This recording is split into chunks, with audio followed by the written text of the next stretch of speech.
September ମାସ 15 ଏବଂ 16 ତାରିଖ ଦୁଇ ଦିନ ଆମର ମହାରାଜା ଶ୍ରୀରାମଚନ୍ଦ୍ର ଭଞ୍ଜ ବିଶ୍ୱବିଦ୍ୟାଳୟରେ এই ଝୁମର କର୍ମଶାଳା ଗୋଟେ ଅନୁଷ୍ଠିତ ହେବ ଏବଂ ଏଥିରେ ଆମର କେନ୍ଦ୍ରମନ୍ତ୍ରୀ କେନ୍ଦ୍ର ଶିକ୍ଷାମନ୍ତ୍ରୀ ଯଶସ୍ୱୀ ଶିକ୍ଷାମନ୍ତ୍ରୀ ଧର୍ମେନ୍ଦ୍ର ପ୍ରଧାନ ମଧ୍ୟ ସେ ସମୟ ଦେବେ। ସେଦିନ ସେ 16 ତାରିଖ ଦିନ ସେ ଆସୁଛନ୍ତି। ଆଉ କେବଳ ସେତିକି ନୁହଁ, ଏଠି 15ଟା ଟିମ୍କୁ ଡକାଯାଇଛି। ଝୁମର ଯେଉଁ ବ୍ୟକ୍ତି ଆମର ଯେଉଁ ଡ୍ୟାନ୍ସ ଟିମ୍ ନାଚ ଗୀତ ସେମାନେ କରିବେ। 15 ଟିମ୍କୁ ଡକାଯାଇଛି ଆଉ ବହୁତ ବୁଦ୍ଧିଜୀବୀ ମଧ୍ୟ ଆସୁଛନ୍ତି ଏଥିରେ। ଆମର ଯେଉଁ ଝୁମର ବିଶେଷଜ୍ଞ ଯେଉଁମାନେ ଅଛନ୍ତି ସେମାନେ ମଧ୍ୟ ଆସିକି ଯୋଗଦାନ କରିବେ ଏବଂ କର୍ମଶାଳାରେ ଉପସ୍ଥିତ ହୋଇକି ବିଶେଷ ଭାବରେ ତାଙ୍କ ଆଲୋଚନାରେ ଭାଗ ନେବେ। नाम बसंत कुमार महांत एवं सेक्रेटरी ओडिशा झुमर एकेडमी बारिपदा। आजकल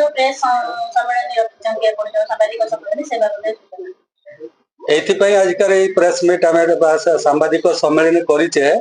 आगामी 15 तारीख आमर महाराजा श्री रामचंद्र भंजदेव विश्वविद्यालय ये झुमर उपरे गोटे कर्मशाला हम एवं से कर्मशाला को मान्यवर केंद्र शिक्षा मंत्री श्रीयुक्त धर्मेंद्र प्रधान जोग देवार सदय स्वीकृति देइछंती एवं तांको सहित आमर एटी स्थानीय जो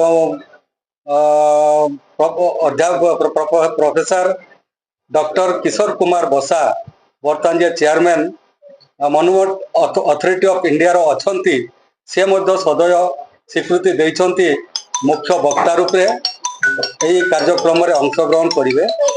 कार्यक्रम रही 15-16 सेप्टेम्बर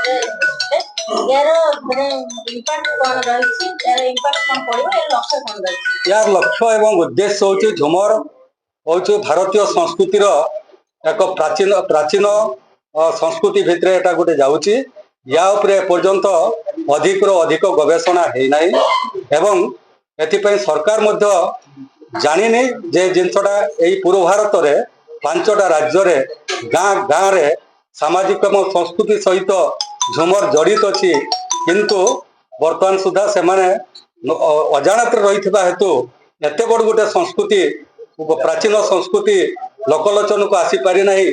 यारी माध्यम आमे लोकलोचन को आणिकी सरकार पृष्ठपोषकता पाइबा पई एवं यार उत्तरोत्तर उन्नति पाई आमे एटा गोटे प्रयासरत